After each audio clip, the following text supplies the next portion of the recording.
It's very humbling to be invited here and talk in front of this extremely talented and experienced crowd. So I'm not an experienced javelin thrower by any chance. My background is this. Currently doing my PhD, trying to write that up. So I was sitting in the hotel room last night working on that stuff, which is very interesting. It's in biomechanics and motor control. And I'm going to share a little bit of the projects that we've done in that thesis today. Work in private practice at the Olympic Center in Oslo, Norway. And I'm also involved and engaged in a robotics company that we use to test, train force, speed, and power in more, full kinetic chain movement patterns to try to better understand performance. I think I'm just going to wait about 15 seconds so everyone can sit down. So that's where I'm coming from. I'm basically just a movement idiot who started at the local mall where I was sitting just watching people move and walk, and now it's my job. So I'm actually blessed. What I mean by functional, I'm going to get back to, because the word functional has a lot of meanings and connotations. So this is a little bit of what I want to go through with you today. Little bit of background as to why this might be applicable to a throwing performance. I'm going to get into the physical factors of performance, which I thought was great in the previous presentation. I'm going to talk about mobility, but also in that context, dynamic posture control or balance, whatever you want to call it. Different words, different definitions, different people. Then we're going to look into how do we test these things as it stands right now, and how did we come to develop these other procedures, which makes up portions of my PhD. And then I'm going to give some examples from tennis, javelin, and then I'm going to combine the mobility and the dynamic posture control with some load velocity and force velocity profiling, because we cannot look at variables in isolation, which was also pointed out in the previous presentation. And then I'm going to try to arrive at some sort of conclusion. So here I'm obviously, the experts are not standing in front of you, you're sitting here. Obviously we're looking at a velocity.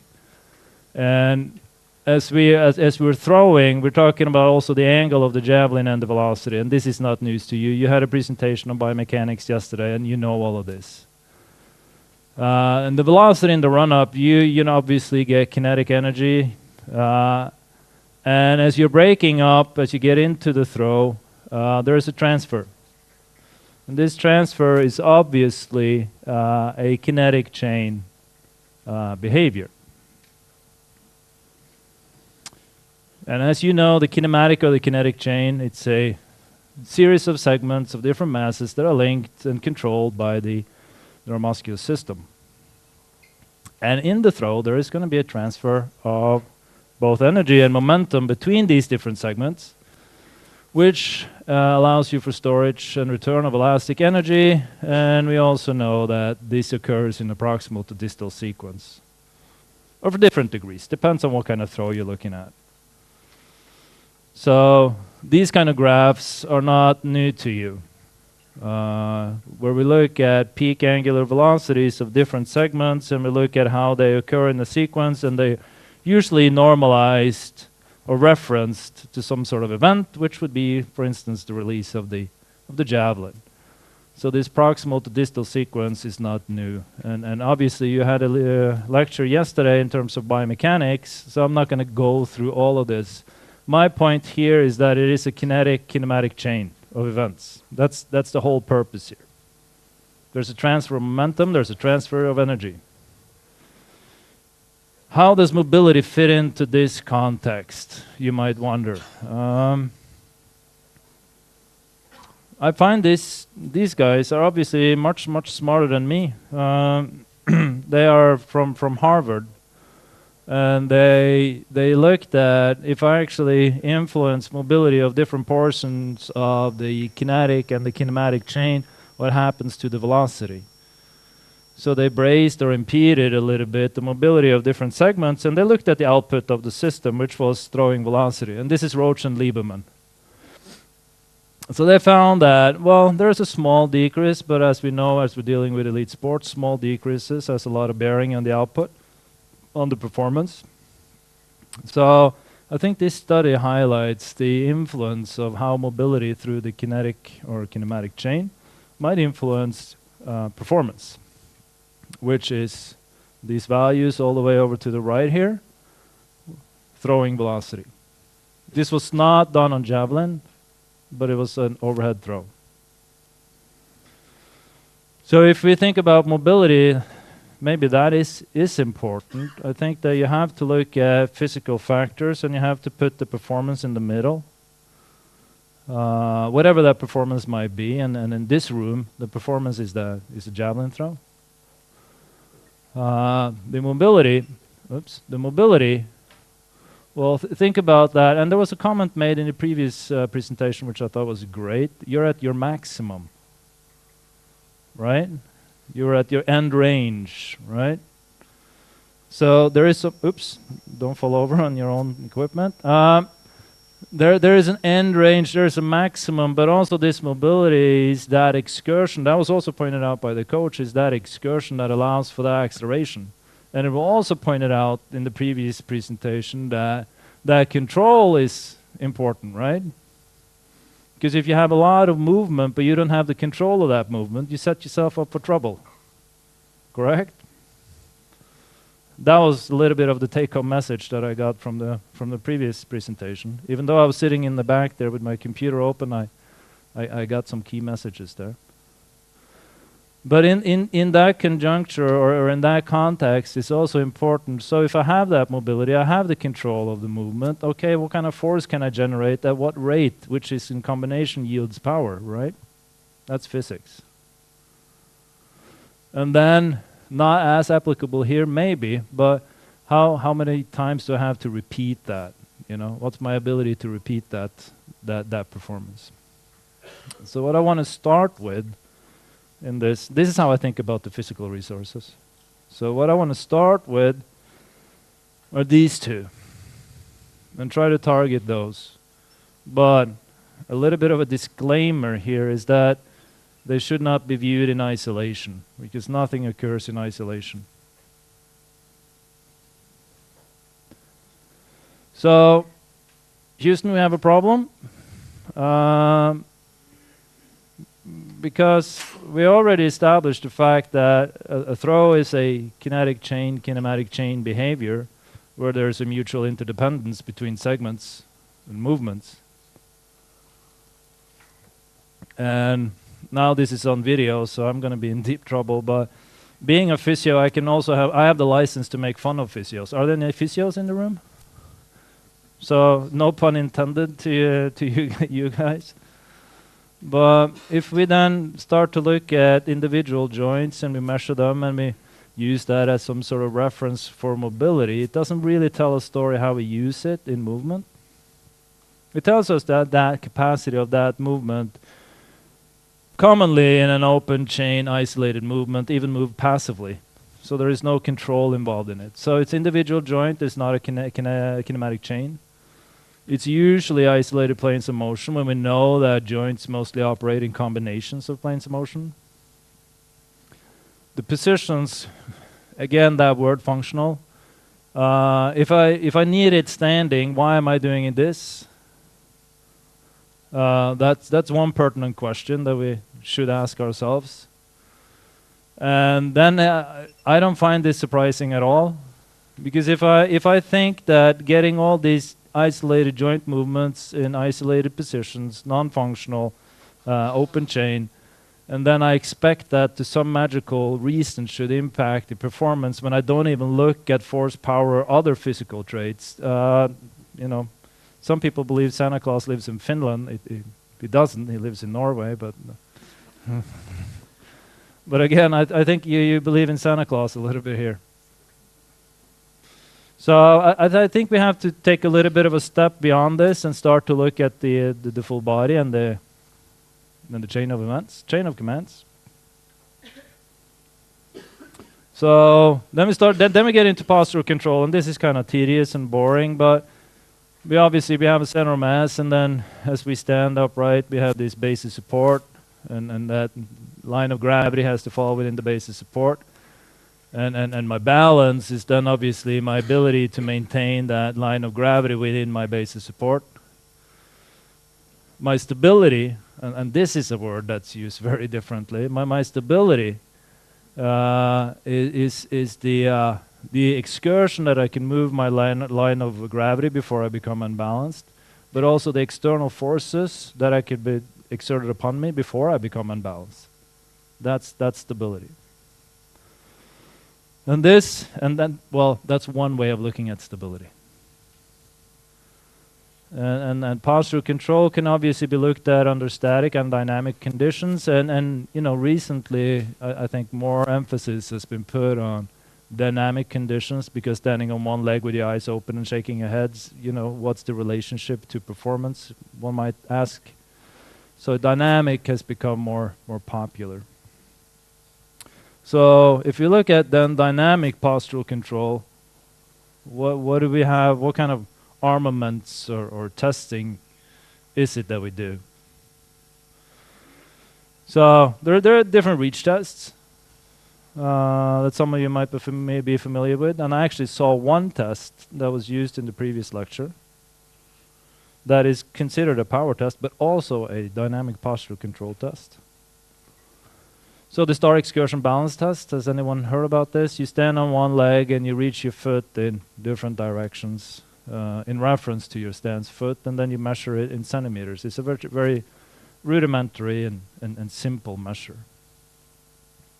And then they said, well, I don't have to measure all 8 directions on each foot, which is total of 16 tests. Maybe I should cut it down a little bit. Maybe I should just you do 3 of them on each foot. So that's how the Y reach balance test came to be, for a number of reasons. So very simple, can be done anywhere. All you need is a tape measure and some standardized procedures, and it's easy. And that's what I like about test 2, the ease of application. And here's the upper quarter Y balance reach test, which was adapted for throwers actually, and this has been used for baseball, and this came out of the US, Gorman. So they basically use the same reach directions as the Y balance reach test, and they do it from a push-up position, and they use these sliders, and then they measure again centimeters how far you could reach. And as was pointed out previously, it's obviously different if you're a thrower with a huge wingspan as compared to a thrower who's a little shorter and more powerful, using your words.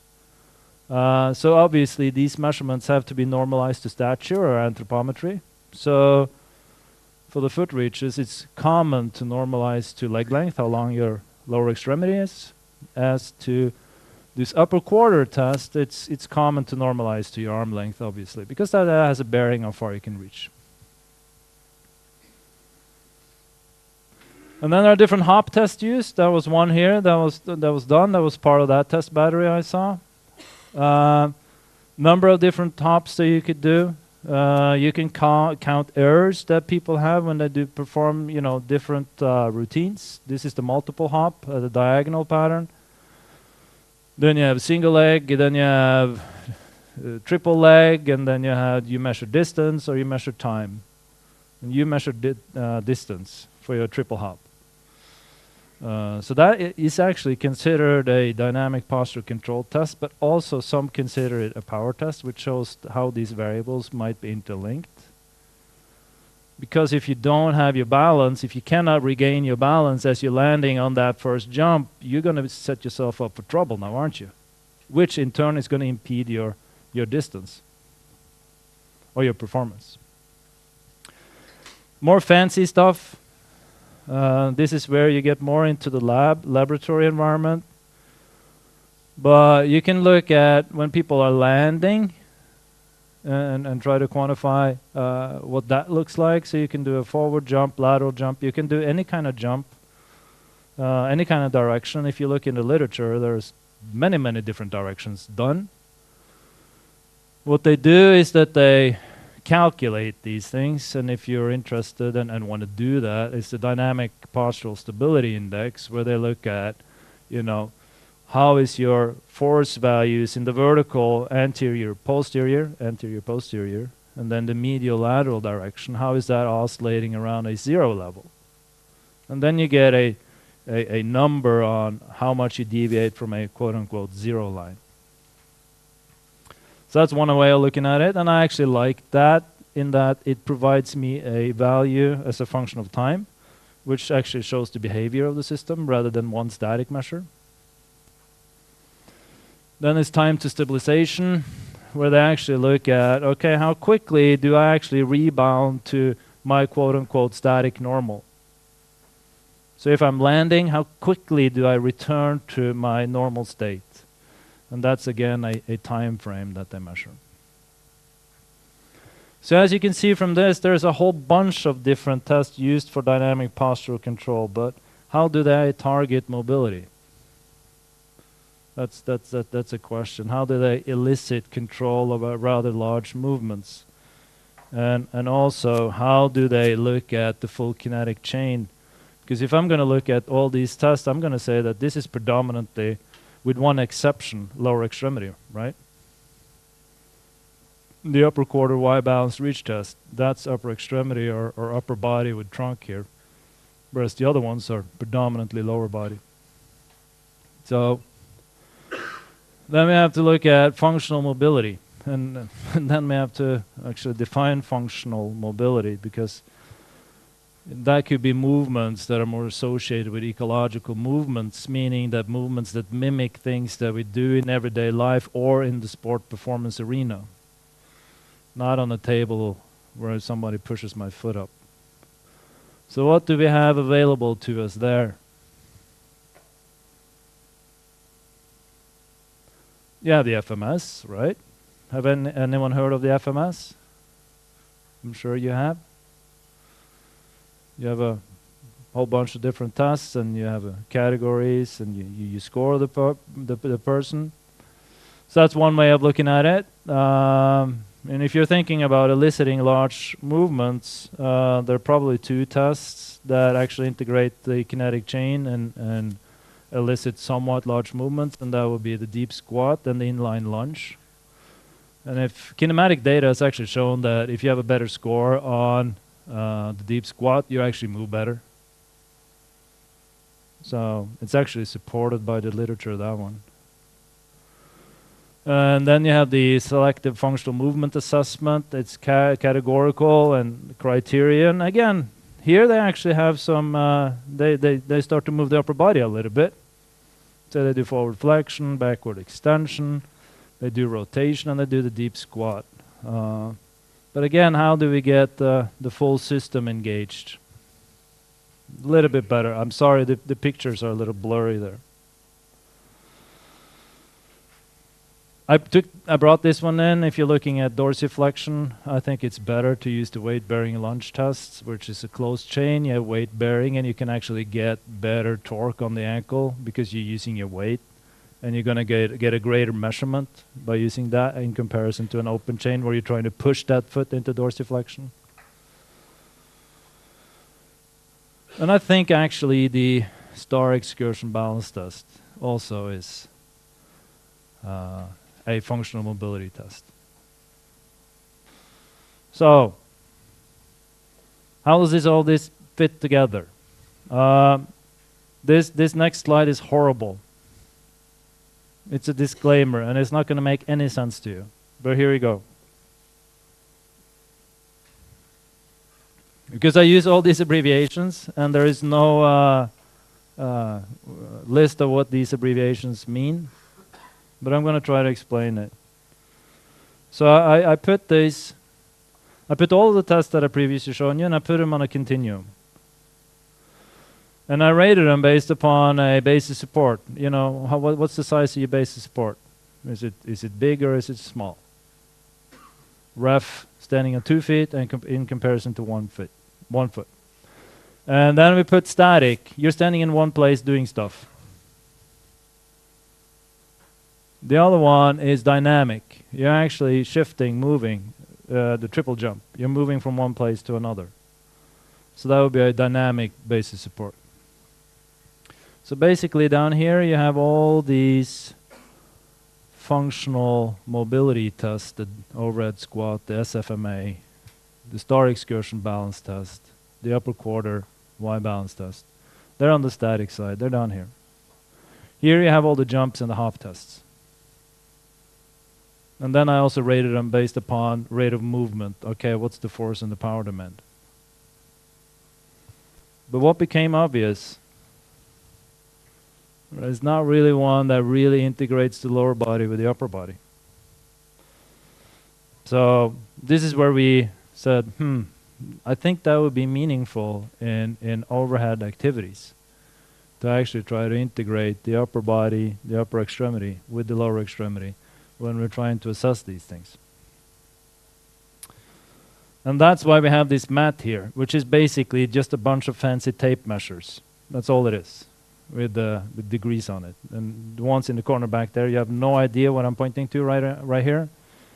But what I'm pointing to is this one. It's basically a big testing mat. So, and if you go around to gyms and performance centers and what have you, have anyone seen like tape measures taped to the ground? It's a very common feature. It's like different marks with names on it even.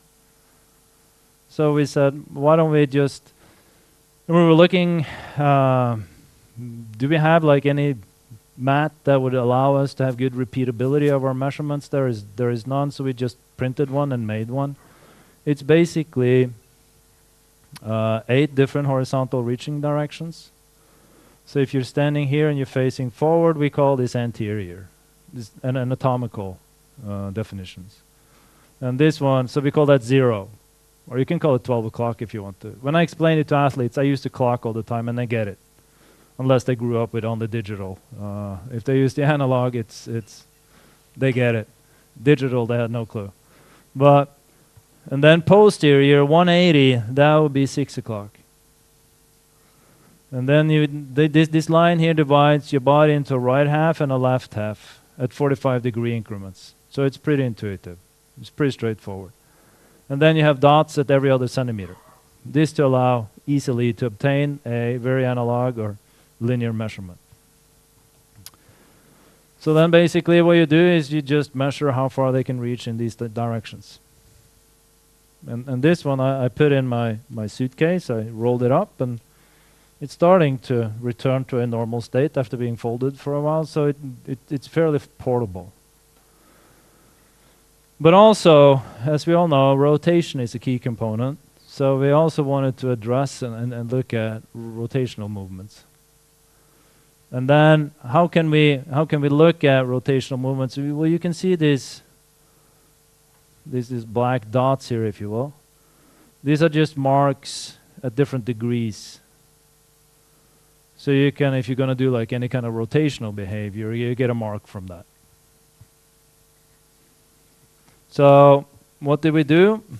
We said we're going to try to target full kinetic chain. We need to define testing procedures, and we need to figure out what's going on. So we defined all the testing procedures. Then we do what I like to do. We put people in the lab and we bore them to death. And we put markers on them, full body marker setup. We use motion capture. And then there's an extremely tedious job as to try to calculate all these things out. But this is just a forward reach. Here you have another one. I'm not going to show you all of them. And for you, those of you in the back, I'm not sure if you can see this, but basically we're just doing in the forward direction and in the backward direction, we use bilateral hand reaches. Why? Well, we use bilateral hands because we want to target sagittal plane behavior. Because if I have the person do a unilateral going forward, I'm going to introduce rotation. So if I do a bilateral hand going straight forward and straight back, I'm more likely to get more sagittal plane behavior. The same thing going sideways. I use bilateral hands going sideways overhead and sideways overhead. Then as I'm looking at the diagonals here, if you will, this is 1030, this is 130, this is, I have to think, 430, and this is 730. There we use unilateral hand reaches, this to facilitate rotation, this to facilitate three-dimensional joint movements and combinations. And one question that you might have is that how on earth are you going to be measuring if you're going backwards overhead? How are you going to measure that? Because they're not going to get to the ground, right? If I got to the ground doing that, you probably had to take me to the hospital. So this is so then you go to the local hardware store and you get a plumb line. And I see that you have Claes Olsson in Finland as well. So this is courtesy of just a local hardware store. And you just take the tip of the third or the middle digit and you project that to the ground, and then you get your measurement, how far they could reach in space. So what we did is that I have this. We wanted to see, can we repeat these measures? Because if I cannot repeat these measures, and if I compare between coaches, healthcare professionals, what have you, if I don't have repeatability, I have nothing. So the repeatability is good. It's actually very good. It's better than the star excursion balance test. Then we also wanted to establish, okay, what constitutes a minimum difference, right? So if you're trying to facilitate something and if you're working on something, and if I get a change score of, say, 7 centimeters or 10 centimeters, does that constitute a change or just a variability of the measurement, an inherent variability of the measurement? So those were also established here. And I don't want to bore you with all the values, but this one is open access. You can go online and read it. That's why I like to publish in open access, because then everyone can read it. It's not hidden behind some payment wall.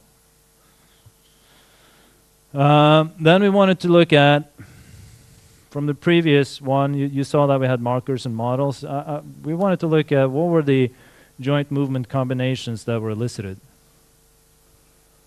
So we put markers on the people, we had them reach in different directions. This to find out, do they actually elicit the joint motions that we think we are observing, that we think that they're doing? And that seemed to match pretty good. So I compared the hand reaches and the foot reaches. And this is for the left foot. And we looked at how do the foot reaches compare with the hand reaches? How are they correlated? And how do they maybe represent different or similar things as it relates to mobility and dynamic posture control? This one is again open access, and this is in +1. So you can go online and read it if you're inclined to do so. What I do like, and also what is easy and effective in communicating with the athlete, which is what I'm getting to in a long roundabout way, is that you see this profile here that looks kind of like a cake. So this profile here is easier to communicate and also to be able to talk to the athlete, because if you say, well, your dorsiflexion was 12 degrees and your hip extension was 7, and you lost people, right? Gets lost in translation. So this actually provides a nice feedback, and that's been, when I work with the Department of Motor Control and Coordination at the Olympic Center, this is many times how it's used to provide feedback. Because one thing here is that we get how far they can reach in space, and we can document that, which is a max capacity. We can then also use that to look at how do they combine movements to get there, and maybe most importantly, what did it feel like? And establish a communication like, okay, well, my hip felt tight there, I feel like I can't get through. This is sometimes also what I feel when I do blah, blah, blah, blah, blah. So it establishes a framework for communication. Again, another disclaimer. This is a horrible slide. And I put it up for fun. But it's basically what are the joint movements that we elicited by the different tests. And this is just a sample. And I like these charts, and I always look at these charts. But the point here is that we know what kind of movements are elicited by the different hand reaches that we use. That's the whole point. Reading this doesn't make any sense. So here is what we end up with. We end up with some sort of profile, right? And it has to be normalized to stature. So we get a normalized score. And then we can start to look at within within subject comparison. Expecting symmetry in a very asymmetrical behavior, such as throwing, is again believing in Santa Claus. So then it's a question of how much or how little, right? But the point is that it serves as a framework for within limbs. So this is the left limb, and this is the right limb. And here it almost looks like someone has been in the fridge and eaten some cake, right? Taken a little piece. It wasn't me. And also this is actually very helpful because the athlete, then you come back and you talk to them, it's like, yeah, when I was back there, I really felt that here, and then you communicate, yeah, I agree. Then they can understand it. That communication is enhanced. So within subject comparison can be done. Right now we have about 6,000 tests. We tag them by sports, we tag them by age, we tag them by sex, we tag them by level of performance to try to get some sort of system out. Are there different marks? Are there different things associated with different athletic performances? That's where I'm interested in. And then we can put up and see how do you compare to a group of peers, right? How do you relate to that? But that being said, I thought the comment in the previous lecture again was very important. Why would you go out and copy someone else? You have to look within yourself. What is your capacity? And focus on your own capacity, but also then realize your shortcomings. And then it's up to you and your coach to decide what do you target and why.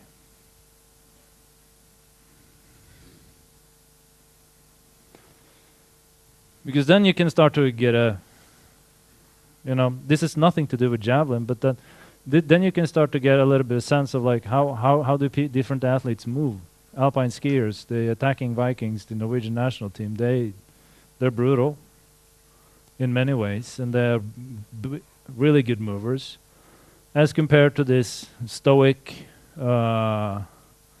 repetitive, monotonous behavior of cross-country skiing. Coming from Norway, I had to throw that in there. They're not as good movers. So we're starting to see if we can find different traits. And then it's the question of nature versus nurture.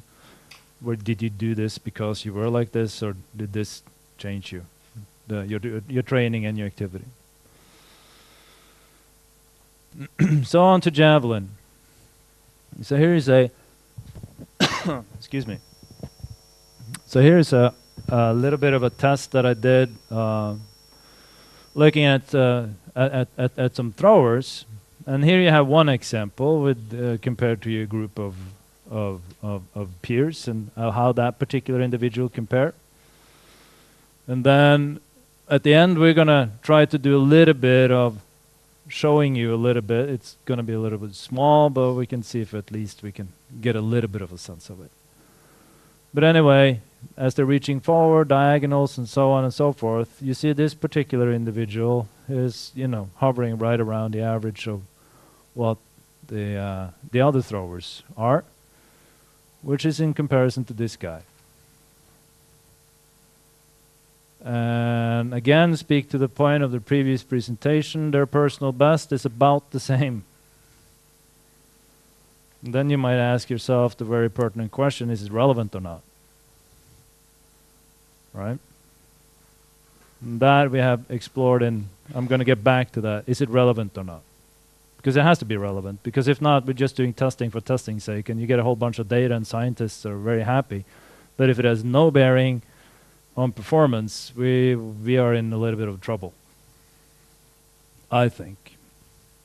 And we shouldn't waste our athletes' time by doing non-important crap. So this is this one particular individual, and here we're looking at going side to side, and the talking with the coach, and Timu says hello, by the way. So if you're thinking cross step, right?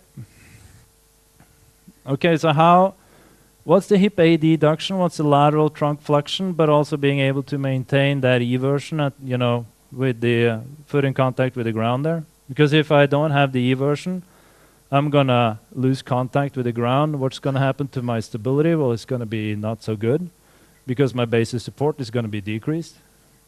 So then you're looking at lateral components. And here I have the person, pretend you're a diver. Follow some sort of imaginary oval ceiling. Stretch up, don't, crouch down. So one thing here is to look at, and then I use the plumb line to project down to the ground and get a centimeter score. That's the maximum score. And that's one piece of information. Another piece of information, film is great. And then you can go back and you can look at what was the lateral translation of the pelvis, which is, obviously determined by my ability to lateral flex to that, in this case, to the right, hip adduction, but also my ankle eversion. And I know these joint movements are represented by it, and then I can get a sense of, okay, do they have that capacity? If yes, check, moving on. If not, if they're struggling here, they're feeling something, maybe it's important. Oh yeah, that's a great question. Is the right foot on the ground? As right now, this is toe touch. So it's toe touch on the ground on the right foot. Absolutely. At a certain place. Again, a great question. All right, you're getting ahead of the game here. But this is testing procedures because we have to agree, where am I going to put this thing? Also known as my right foot, right? So we said, okay, we're trying to keep it on the ground, and this can obviously be modified. You take it off the ground and you try to do it off the ground. But if you take the foot off the ground, it has a tendency to do this little pendulum to position your mass so you can actually get further, which might be beneficial in some instances. But if I'm just going to look at the mobility perspective, it's set between what is called the 20 and the 30 centimeter radius here, which is about your hip width. So it's in a comfortable position. And why didn't we put the foot over here?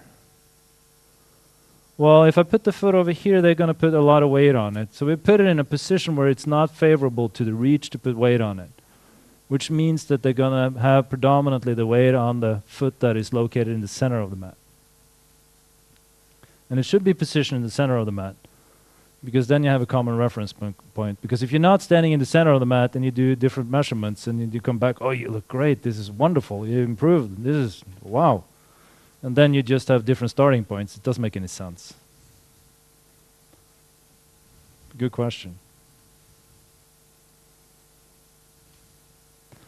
And there's no, that was the same. You can also you can obviously comment on the starting posture here if you want to, but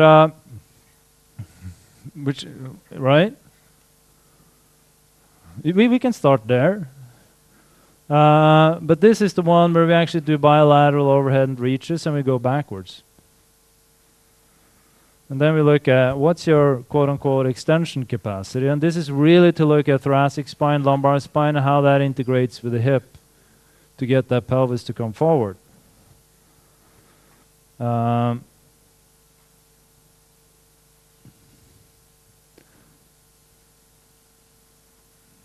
There you go. And then you might think about, okay, because there was a little comment, how do they take that out? How far do they? So I obviously then measure down to the ground, and then you get a measurement, and that's normalized to your stature. If you're Messi or an NBA player, that's going to be different. So we have to normalize the stature. So here we then look at the distribution. How are the shoulders looking? How do they get their shoulders back? What is the distribution through the trunk? But also, are they actually using, and this is a little dark here, but are they actually getting their pelvis and the hip to come forward? And how are they using the knee? Because you see people that don't like to come through their hips, they flex their knee, right? To protect that hip. And don't want to open that hip and get the hip forward. So this is basically a general extension pattern, if you will. And then, if you want to combine that with the hip extension in itself is great, but the hip extension also occurs with combinations of internal and external rotation. So here I'm just showing one example where we do a posterior reach and we turn our body. In this case, he's testing on the left, so he's pre-positioning into internal rotation of that hip. And then we're looking at what is the capacity of that hip to actually do extension when we actually combine that with internal rotation and adduction. What do you have to offer then? So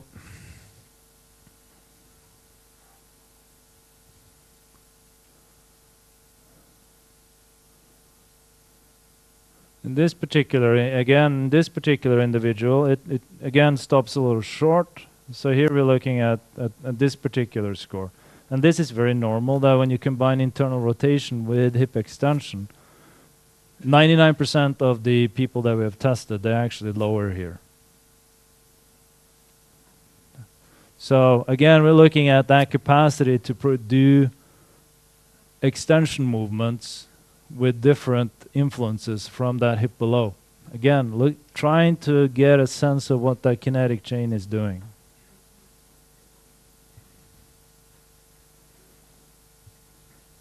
That's the same story.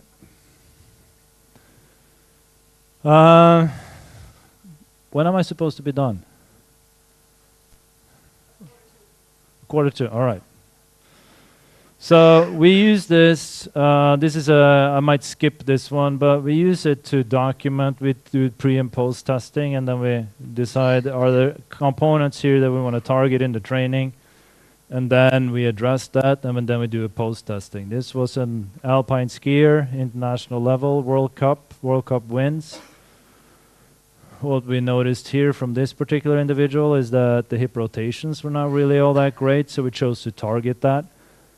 And then we were able to, through our intervention, actually to improve that and have her move more fluently through the hips. But I think I'll jump to, this is cross-country skiing, so it's not really all that relevant. But I want to make a point that was actually made in the previous presentation. If you look, this is football, this is Everton. Here you have a striker that used to play for Everton, and here you have a midfielder. Both of them are playing in the Premiership, right? Because we have to have a honest perception, like what do these things mean and what do they not mean. So we have to be careful, right? We have to understand that. I'm better than him at this test. But I play 3 times a week with my colleagues, and I'm not very good. You know? He gets paid. I don't. So we have to, we have to be careful. So that was just to highlight that. I'll skip that one. I'll get into the 4-speed power because I think it's important to... Golf is obviously another realm that we use this actually quite a bit. No, absolutely. Go ahead. That's good. Yeah.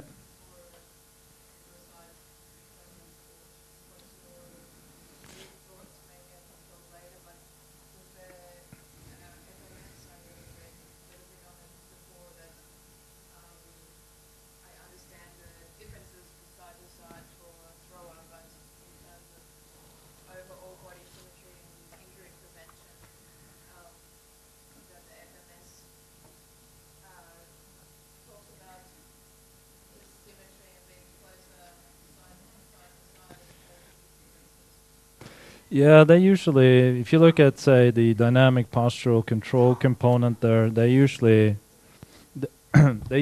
say about 15% difference, but that's more of a general population. As for a thrower, which is, asymmetrical, period, I don't know what would be to be expected. I don't have enough data to say that. But I would expect more than 15%, that's for sure.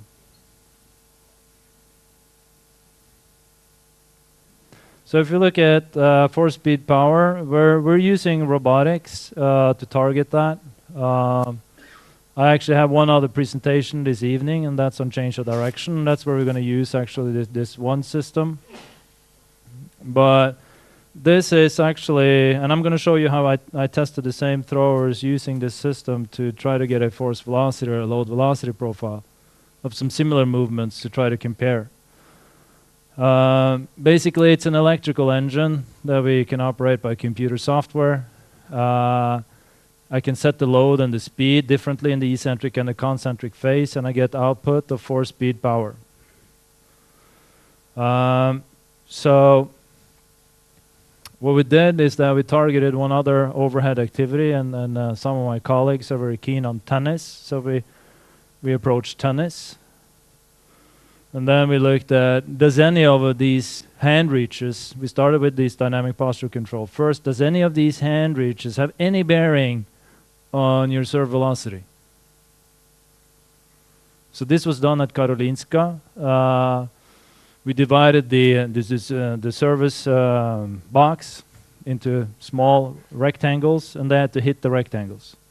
And they needed 5 approved serves for each rectangle. And then we used the average speed of those 5 approved serves. And then we expected that the ability to come back here would actually allow the athlete to have a greater or select more movement solutions to be able to hit the ball with higher velocities. And we found one particular reach that was correlated with serve speed. We have also done the same study in handball, overhead team handball throwing. There we didn't find any significance to overhead team handball throwing. We found it to be significantly related actually to accuracy, which is a finding that we have to work a little bit on to figure out a little bit more.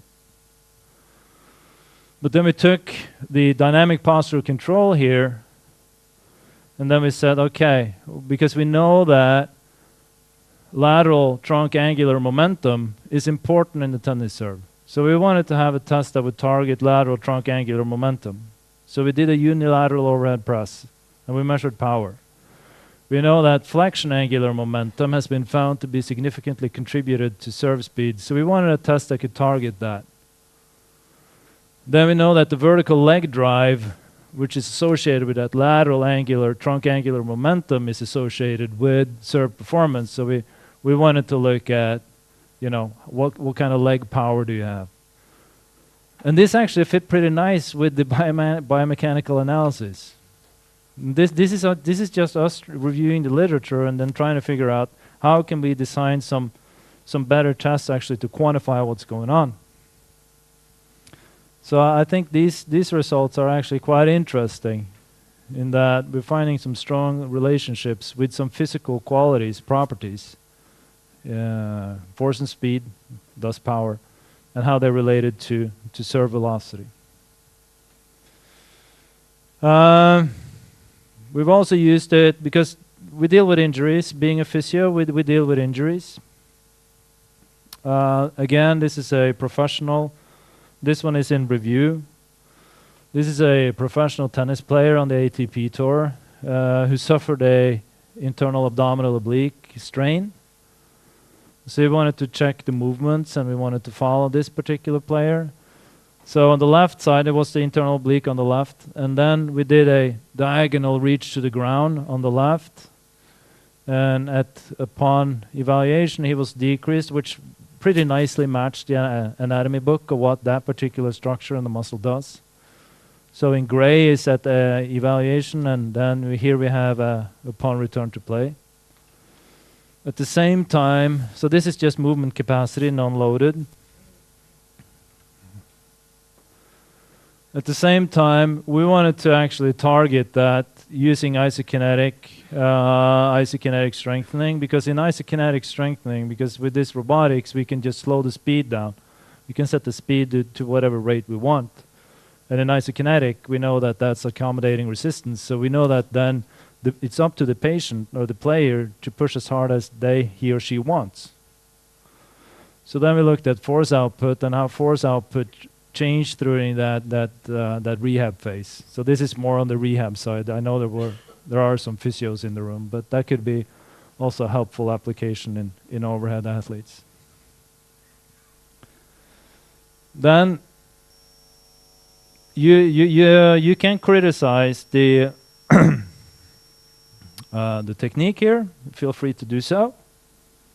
But this is basically us playing around, trying to look at, can we get a anterior throw, because anterior throws with medicine balls or weighted balls is something that we do. So we try to mimic a little bit of that using robotics. So we tested them with a 4 kilogram, a 6 kilogram, and an 8 kilogram load.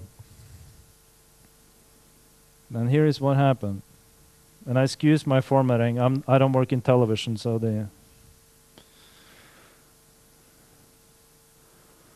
so we loaded them up, boom, and we use what's called a no flying weight. And we can obviously, here you see the formatting. So when we did that,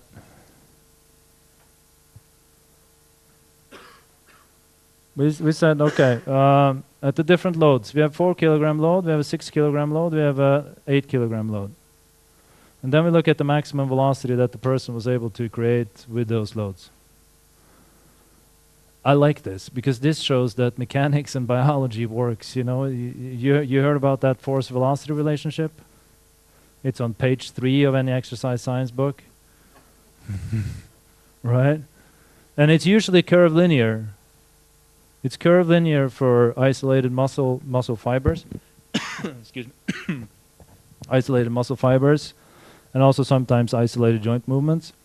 But if you start to look at multi-joint movements, this was a multi-joint movement. We have a tendency to find linear relationship. This particular individual has never tested that before. And if you have an R² value, what's called a coefficient of determination of 99.99, that's a very, very tight linear relationship. Extremely tight linear relationship. And here you see the theoretical maximum velocity that they could achieve in that specific movement. That was about 8 meters. That's the intercepts, 8.07. And here you have the intercept, what would be a load where they wouldn't be able to move anything. That's about a little bit over 25 kilograms. I'll start it again.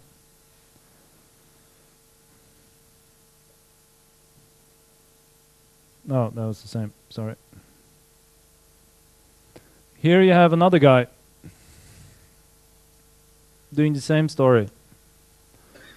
This is the guy who had lower mobility previously, smaller bubble. What we can get from these results is that here you see again 4, 6, 8. He has an intercept at about 7. So his theoretical maximum velocity is about 1 meters per second less. But he's a diesel engine, right? Here you have an y-intercept of over 36 kilograms, which means that, he's stronger but slower. The first guy is weaker but faster. And this is how we can use force-velocity profiling to try to say, what components should I be thinking about possibly? What is it that I should be targeting? This has been popularized actually quite a bit in linear sprinting. I'm sure some of you have read, J.B. Morat's work, where they're looking at force-velocity profiling in sprinting and should be focused on velocity and should be focused on load. And it's been a pleasure to work with him on some projects. And it's very interesting how we can use that maybe to be more specific and targeted in our training.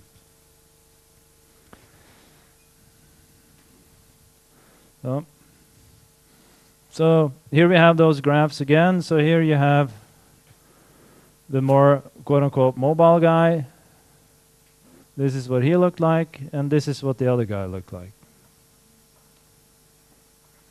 And again, I think it's too early to draw any conclusions and say that, you know, how much should you have here? But I think these kind of approaches, by looking at multiple factors in combination and try to delineate what would be the optimum practice, would be very beneficial. And again, the previous presentation, focus on what is important, right? Because if not, well, you could burn out. I'm not saying that happened, but so then if we have time, I'll put that in here. Again, I don't work in television, as you can see. But here is where I really wanted to challenge that hip extension and getting that pretension through the system.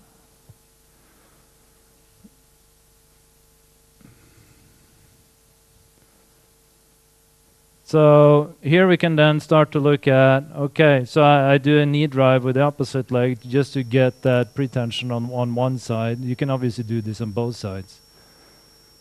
But then I look left to right and I look at, okay, what was this is showing power as a function of position. And then you can get some information as, okay, what was the peak power through that movement, but also what was these lower bar graphs here, what was the average power during that particular movement.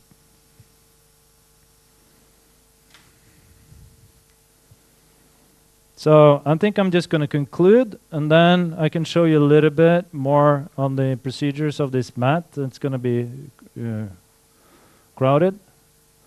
I want to emphasize one word in this conclusion, and that is might. This classical scientist, right? Could possibly be beneficial. Further work necessary. But I think that if we're dealing with a full kinetic chain movement, I think we should look at it from a mobility and postural control perspective. That's my fundamental thought. Whether or not going 80, 85, or 90, or whatever normalized distance, how that relates to performance has to be determined. But that is one absolute measure. That's your max measure. How you get there might be actually more important. Observing how people combine movements to get there, but also the subjective feedback of the athlete might provide you with some important information and can be used in combination with some other tests.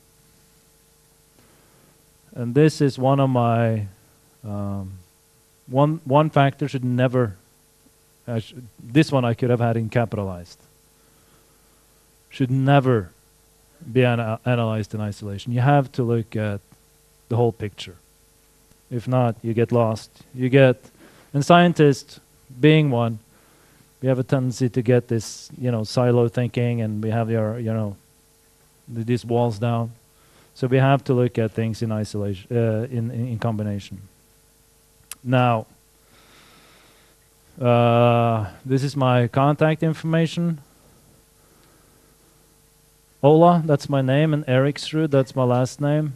And NIH, that's the Norwegian School of Sports Sciences in Norwegian. So, and also I'm going to be around there you go. I'm going to be around for the rest of the day, and I understand you're going to be having some practical sessions over in the gymnasium, right? So I'll be around there. If you have any questions, I'll be around this evening. I just realized, looking at the border, that my bus leaves at 5:15 tomorrow morning, so that's going to be rough. But that's my own doing. So, but if you have any questions, please. So, are we? How are you going to show something on the mat? Or yeah. Okay. I'm thinking I'm gonna try to. Do I have a volunteer? Catherine, a volunteer. Anyone else?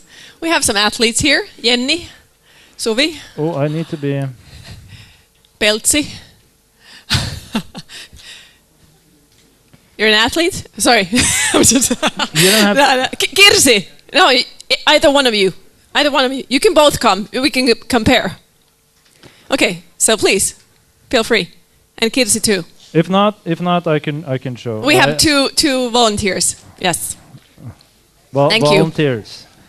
What we have here is basically in a dashboard. We just input data on how far people can reach. So who is volunteer?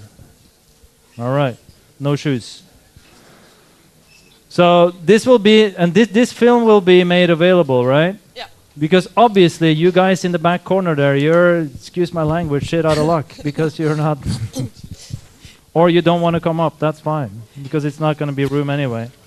But I like to do this barefooted or socks, because if you do it in shoes, we don't know what's going on in the feet, and feet have different stiffnesses and what have you, and they lose contact with the ground. So the first rule of the game is that you have the foot in the middle, and I'm really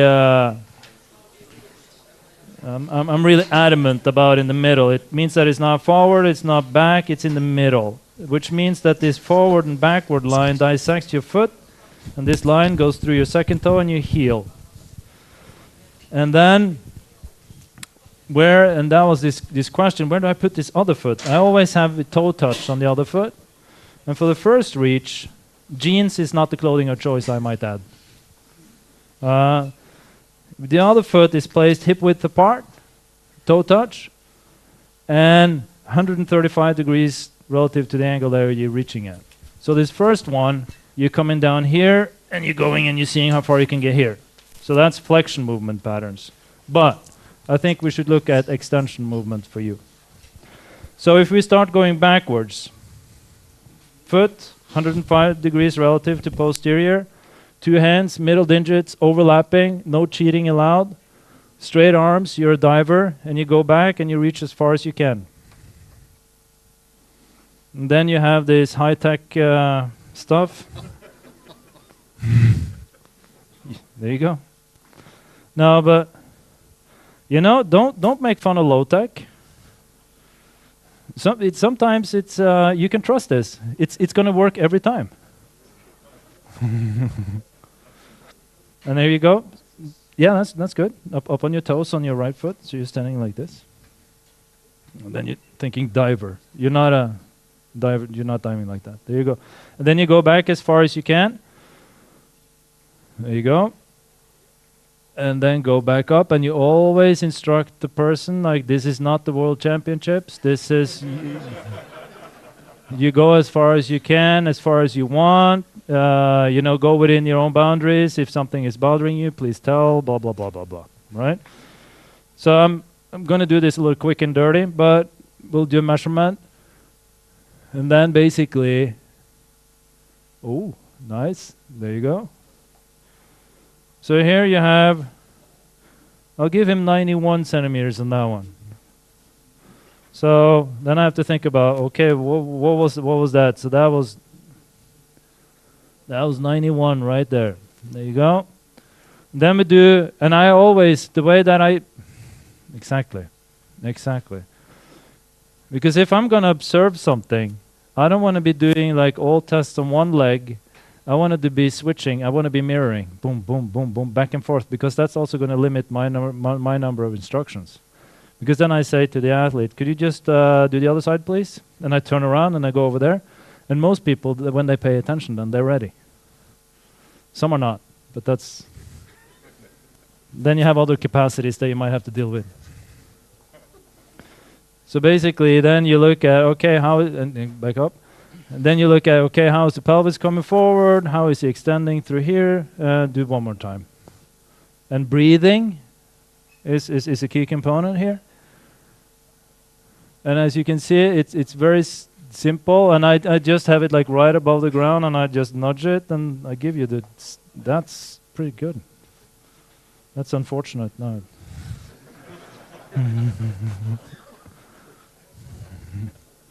See, that's what you get when you do like blind stuff, you know, you get. So why don't we do two of them where we actually then look at combinations of internal and external rotation of the hip to combine this. So I'll show you the next one. So then we go back to the left again. This time we're going to go on a diagonal. Then we're going to go on this diagonal. Let's call it 730. Then I'm going to turn my body facing 230. So I'm going to pre-position. And if you look at my hip now, this is going to be externally rotating or rotated. Then I'm going to be using my right hand. And again, this is not allowed. I'm not interested in elbow flexion. And I'm not interested in wrist extension. So you're keeping your arm straight, and then you come back as far as you can this way. Oops. So here you're combining hip extension with external rotation with abduction.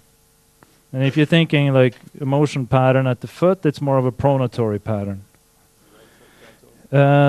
Sorry, it's right there, my bad. And then, oh yeah, this is important. Because if you look at some of the things that they do with the star excursion, the hands are sometimes up here and sometimes they're here and you know, different places. So then you just, and then I use the hip as a steering wheel. And sometimes when you use the hip as a steering wheel to pre-position the athlete, you get a lot of information from just doing that, right? You're like, sometimes it feels like a new kitchen, like when the drawers are just moving like, wee, nice, smooth. Sometimes it feels like something you bought at an auction, right? It's just like you're struggling to get them there, right? So that's actually free information. All right? Here we go, and go as far as you can. And back up, and then try to come a little bit more forward. Sometimes if people just lock their hips, I say like, my fist is here. Try to assume that. There you go. Nice. He's moving pretty darn far. Again, this is not the World Championships. And breathe. Because I don't want you to yell at me this evening. All right? Nice. Good. And this is one of the better ones. And then you have to, and sometimes, you know, doing it, then I have to think here, 6, 8, 10, 11. That's good. 101. Then you just mirror it and you do the same thing on the opposite side. Because you see, like people that get to horizontal, you know, how much are they doing here? That's especially in the lumbar spine. That's one pertinent question that you have to ask yourself. And how is that combined with my ability to get my pelvis forward, you know? And then like wide baggy clothing is not necessarily the best thing. You're like borderline here. But, you know, tights, you know, shorts, you know, easier. Even, you know, males, no shirt, sports bra. Then you get some good information. It's easier to observe. All right? So just mirror that one on the other side. And then it's obviously you want to have this flat. Good. Nice. So the best people, some of the throwers, the athletes, dancers, wrestlers, alpine skiers. The worst, cross-country skiers. They're like, huh? What? I've never been here in my life. Good. And then turn a little bit more to good. There you go. It's quarter of, is that the time I have? All right, we'll do one more. Good. Good, perfect. You're done. 110. And even if you know you can argue that, well, it's like how reliable can this crap be, right? This is the equipment that we used in the biomechanics lab when we tested reliability. Because we wanted it to be, you know, what is the hands-on, what is the applied environment look like? It's not highly controlled. People, you okay? All right. People come in, you have your equipment there, you have to do it, you have other people waiting, you have other people to work with. So we wanted it to be as quote-unquote natural as possible. So this is the equipment that we used. Exactly this. That was me and 2 of my students. All right, next one. So the next one, this one is a little rougher, okay? So now, the previous one, we did hip extension with external rotation. Then we just had hip extension, and we looked at how that influenced the system. Now we're just going to tweak it. So we're just going to rotate our body to about 1030. That's right, yeah. And then we're just going to try to come through here. And an old war injury here, so I'm not really... In me, you could see some rather big asymmetries. Yeah, that looks good. And think of, you can just angle that along that vector, perfect. And then you're going to use your left hand, my bad. And then you place, just to make sure that they cannot balance with the other hand. If you're not reaching with a hand, you just place it on your hip. It's easy to remember. There you go. And that one feels a little rougher now, doesn't it? Yeah. And that's normal. That appears to be human. And you can also see that he's starting to get a little bit more reluctant with his extension. He's like almost inclined to. And then at some point, most people also seek that whole foot there to seek stability, because I just want to see, okay, what's your capacity to get there? This is normal. This is normal. And remember, we're amongst friends here, right? No one will ever make fun of you. If not, let me know. All right. Ooh. We have to do that one more time. my bad. And it's going to turn you just a smidge right there. Straight arm, straight arm. Okay. And see how he's deviating over towards the side here? So I'm not going to give him that measurement either, because the thing is that when he's coming here, he's like saying like, I don't like this internal rotation crap. I'm just going to do this, right?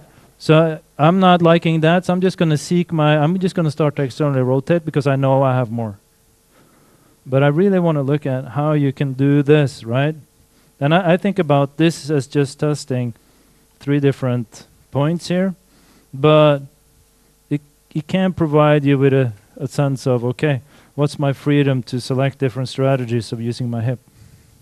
And then I know that the Javelin technique is highly specific, but at least it shows me my ability to buffer. And why don't we do one more? Yeah. No cheating, please. All right? Yeah, straightforward. 12 o'clock, perfect. You don't have to go as max, just.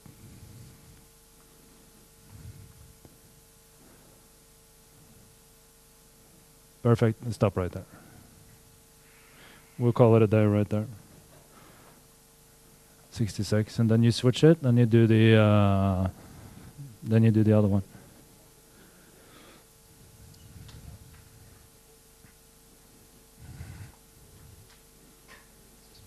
Yep.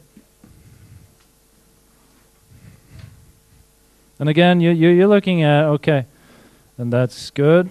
You're looking at, am I able to get through my hip? What's my angulation through the lumbar spine?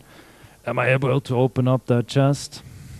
And I didn't, in images that I showed you, I didn't show you how we dissect rotation through the body. Do one more time and then we get a...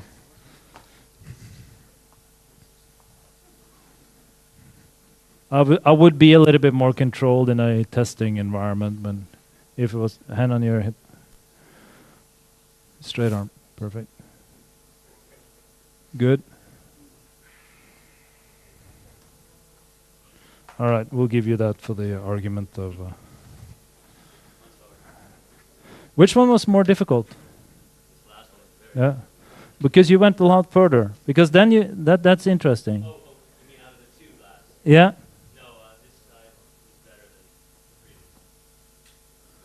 Yeah, no, it appeared that way. It did appear that way. Could be. So this then just now we just tested 3 points. We didn't test like all, because and this makes sense to the athlete when we do this, because this is kind of like a bird's eye view of how far could they reach, right? So you said that this last one, the left side felt a little bit more awkward or less stable than the other one, and that's your 7.1 measurement as compared to your 8.7. And if you're thinking in absolute numbers, now I still remember it. That was 66, and this was 81 centimeters. The very last reach was 81. Yeah. So I'm better here. Yeah. So this is one way of doing it, and then realize as you're doing this, I like to have mirrors, especially when I'm doing the measurements that we were just doing, because if I'm standing behind you, I might lose a little bit of track, because then I have to do the measurement, and then having mirrors right there and position myself so I can actually get that feedback as well. And then I usually make a little bit of, I see how far you can reach in space, and then I observe the first two, and then I measure the last one. Because I was reaching for a line. Yeah, exactly. And then I'm trying to adjust you, because if I put up a target for you, you're going to be happy with it. I just want to say, go as far as you can there. All right. So again, I would like to emphasize could. You know, as with anything, I think that's important to acknowledge. But we think that using these kind of at least thinking full kinetic chain, I think certainly has an advantage. I think you get more information that way. I think you get more appropriate information that way. So we'll continue to pursue and develop these things and integrate that with obviously force, speed, power measures to really try to understand this better. So if you have any questions? Any questions for Ola? That particular mini test, would then you advise that 10.9, 9.8, 9.8, not the 7.1, but the other measurements be increased? Or is that a little? I would say that the other ones would be fine here. I would put it based. When you do the full thing, you would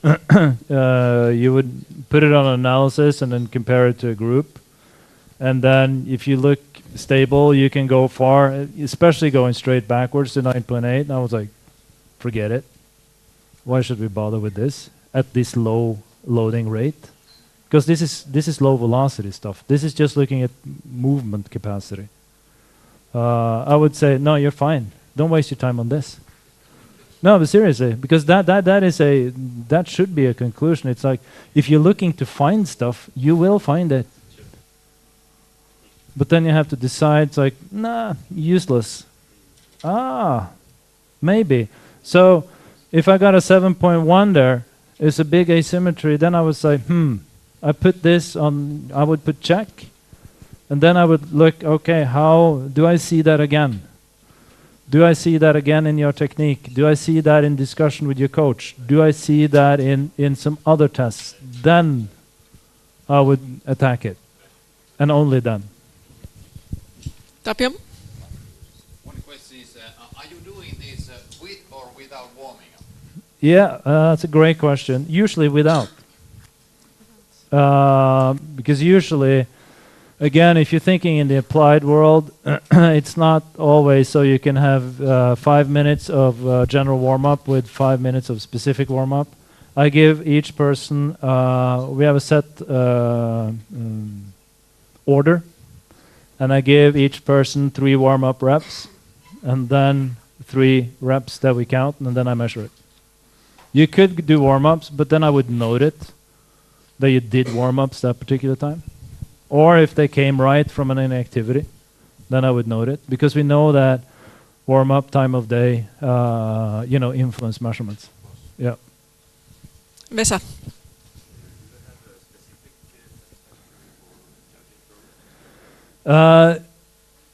I've been thinking about that coming here, because this is general. This is in a sense general. I think that I don't have that. I think integrating the horizontal AB duction with external rotation in some of the reaches, isolating more thoracic spine, and doing would be good. But I think those would be discussions that should be together with the coaches, because then I can sit. I'm not a thrower. I like to analyze movement, but I think then that should. This is kind of like a general thing, and then if you want to have even more specific stuff, you can add that onto this, absolutely. But I think that should be, anything that you develop should be based on a group of experts, not some crazy guy sitting in an office thinking, oh, this sounds smart. You know, it's like, does this make sense? And I think that consensus would be good.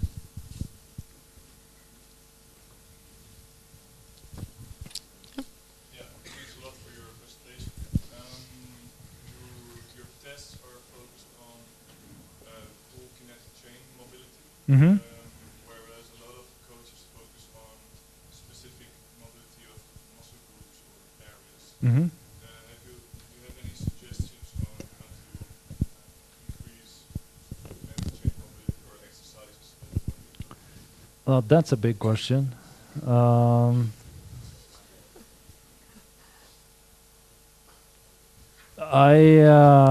should I answer that one?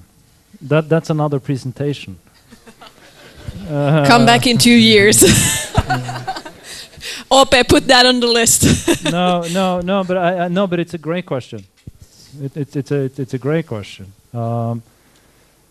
I like to, as much as I can, to involve. I try to do loaded, meaning I go. Say if I'm going to use the hip as an example, then. If I'm going to be looking at the hip, I would prefer to start in half kneeling positions, and then progress into standing positions, and then try to target it as much as possible while upright. I also think focus in my practice. I try to use dynamic in comparison to static, because dynamic requires control as compared to static. I'm not saying static is bad, but I think that engaging the neuromuscular system by stimulating proprioceptively, for instance, is beneficial. So I prefer dynamic. If I do static, I always follow up with some sort of exercise where they have to challenge that mobility or that position, where they have to work on control. Because I think, this is a little anecdotal, and I think that if you provide someone with mobility and you don't give them the ability to control it, haven't you then, quote unquote, generated some sort of instability in the sense that you need to allow the athlete to actually utilize it and try to integrate it and progress it into as technique specific as you can.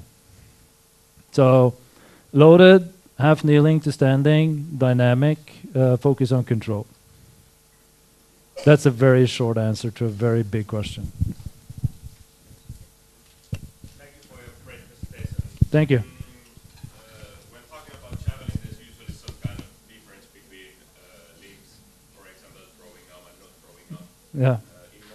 Mobility or movement. Do you think that's okay, or should we attack those issues? Is there a bigger risk of injury in this difference? That I don't have a good answer for, and I think the expertise in the audience here is better than mine in that regards. Possibly, no, I think it is better in the audience than I have. It's a little bit of the question that came here earlier. It's like, well, how much of a asymmetry should we expect? And we have to expect it. Usain Bolt, when he's sprinting, he's asymmetrical. Asymmetry is the norm, and then it's a question of how big. Yeah, should we challenge and impose some sort of demand in opposite movements? Yes, but we shouldn't waste our time in striving for symmetry when our performance is asymmetrical. That's kind of like my fundamental thought here. Are we setting ourselves up for injury? Maybe. But is striving for symmetry then going to help us? Or maybe is load management the more important, very important parameter to control in that regards? So, don't know. I'm just being honest. I think that's better than creating some bullshit answer. So your data you presented was all the comparison between athletes. Yeah. Have you also done comparison about over time of one specific athlete? Yes, absolutely. Is there some correlation between results or? We have looked at, and this is a very, that's a great question. So the question is, have you followed athletes over time? And if so, and if yes, have you then documented results? And if yes, have that influenced performance? That's a great question, and I think this comes down to multifactorial. And I think it would be too easy to say that. Let's say this skier that we tested.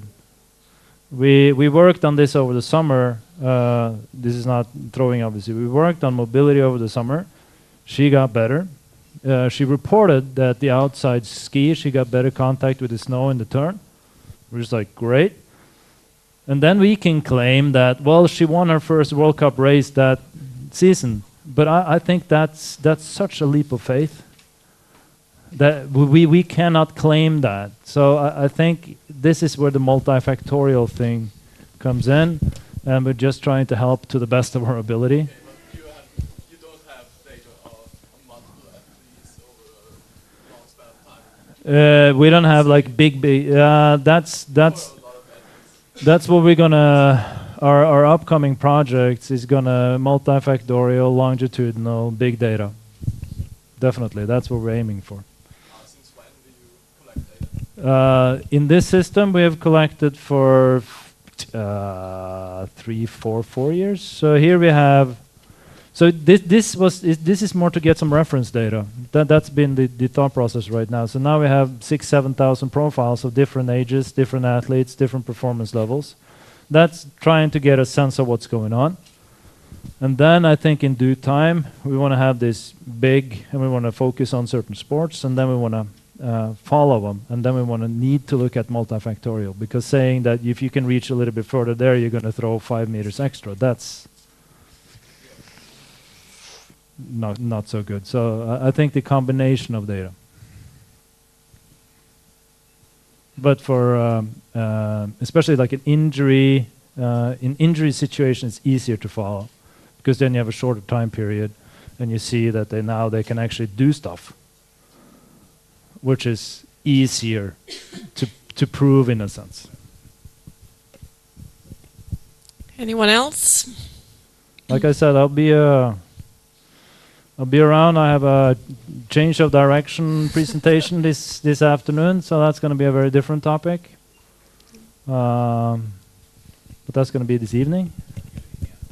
And then, like I said, I'll be around. So if you have any questions, just don't be shy. I don't bite. All right? Thank you very much. Tack.